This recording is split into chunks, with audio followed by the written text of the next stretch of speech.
The US may be the richest and most powerful country in the world, but it is also the country with the most indebted people in the world. That's right, here in this chart you will be able to see the debt of all households in the US. This figure peaked in the year 2022, surpassing $16.2 trillion.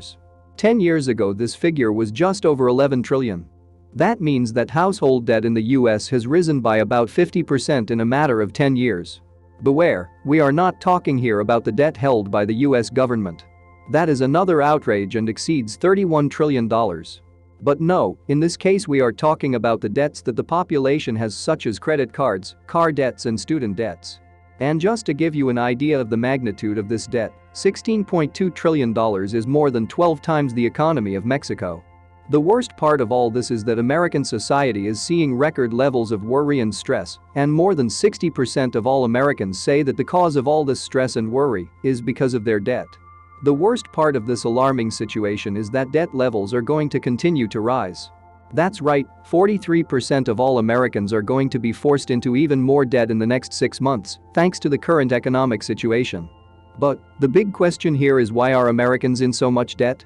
In this video we are going to answer that question and also explore how this can be a ticking time bomb with the current economic situation.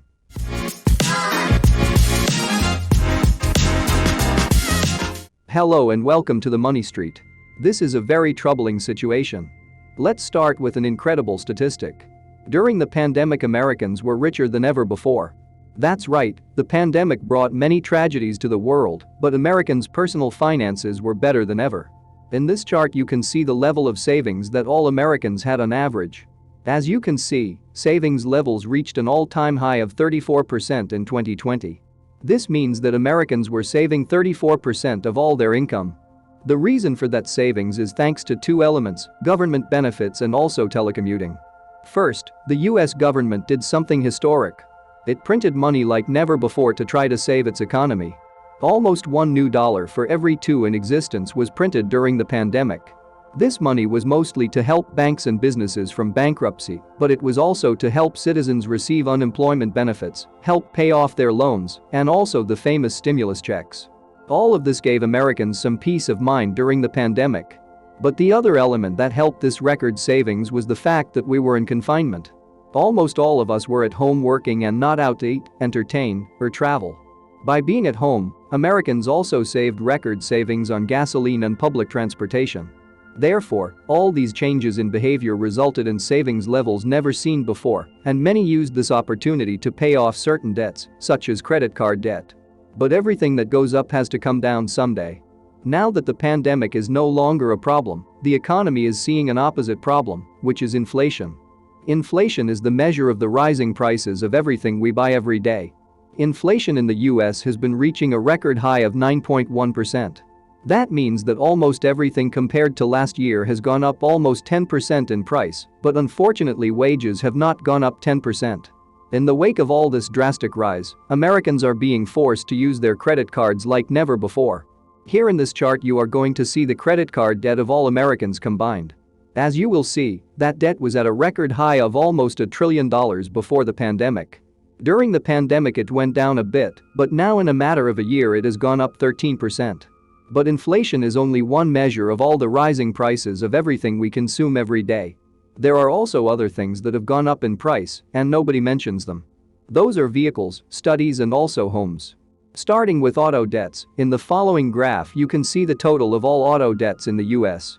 These have risen to new records for the simple fact that auto prices have also reached new records. If you are enjoying this video and want to be aware of new videos, subscribe to this channel and turn on notifications. During the pandemic the auto companies had very serious production problems, while demand remained stable. This led to problems with car deliveries and caused prices to soar. Even used car prices skyrocketed during the pandemic because there was so much demand. Today, the average American spends a record $700 a month on car financing alone. This does not count gas, parking and so on. Another big expense that is being detrimental to Americans' finances is student debt. Universities in the US are among the most expensive in the world. On average, to study for a year at a public American university costs $25,300 if you are a resident of that state, or $40,000 if you are a resident of another state. If you study at a private university, you will pay almost $51,000 a year. Remember, a college degree normally takes between 4 to 5 years to complete. Therefore, it is very likely that the degree will cost you the equivalent of an apartment. And that's why the vast majority of Americans are forced to borrow money for their education. The worst part of all of this is that college costs have been going up 9% every year on average for the last few years. So this is a figure that is going to continue to grow in the future. This problem is so bad that in August 2022, President Biden announced that he was going to cancel $10,000 in college debt for those making less than $125,000 a year. And the last big root of debt is housing costs. Currently, rents in the US have reached a record high of $1,827 per month. That's an increase of almost 20% over last year. And let's not even talk about buying a home. Home prices on average exceed $430,000 across the United States. Just 10 years ago, a home was worth just under $240,000, almost half of what the average home is worth today. And this is a very serious problem. The idea of the American dream is disappearing. Buying a house and owning a car seems to be a thing of the past. Today, the only way you can buy a house and a car in the US is by borrowing money, and mortgage lending is a very serious problem in the US. With the astronomical housing prices we see today, that brings us to the last part. How does this debt crisis affect the economy? Well, unfortunately, our economy is built on debt. Banks are entitled to lend much more money than they have received in deposits. These loans they give are vital for the economy to continue to grow, and there is the so-called consumerism. More debt usually means more economic growth, but like everything in life, excesses are lousy. That's right, when a country's population is highly indebted, two things usually happen. 1. They have to stop lending money to each other because they no longer have access to credit, and 2. Debts become more expensive, which slows down the whole economy, leading to a crisis. Well, it is exactly these two elements that are starting to happen in the US. Currently, home loans in the US have just received a record low number of approved applications. In the US, there is a scoring system called credit scoring. Banks and lenders give you credit based on your credit score. Well, that credit score has dropped by 33 points in the last year, leading us to the conclusion that access to credit in the US is declining. The second problem is even more serious. Debts are getting more expensive. That's right, the Federal Reserve in the US is the bank that determines the interest on all dollar-denominated debts. Well, since the beginning of the year 2022, they have started to raise the central bank interest rates, making all debts much more expensive. Just to give you an example, here are the average interest rates for 30-year mortgages. During the pandemic, you were paying less than 3% interest on a mortgage. Today, you have to pay almost 6% in interest, and this is going to happen with all existing debts, including US government debts.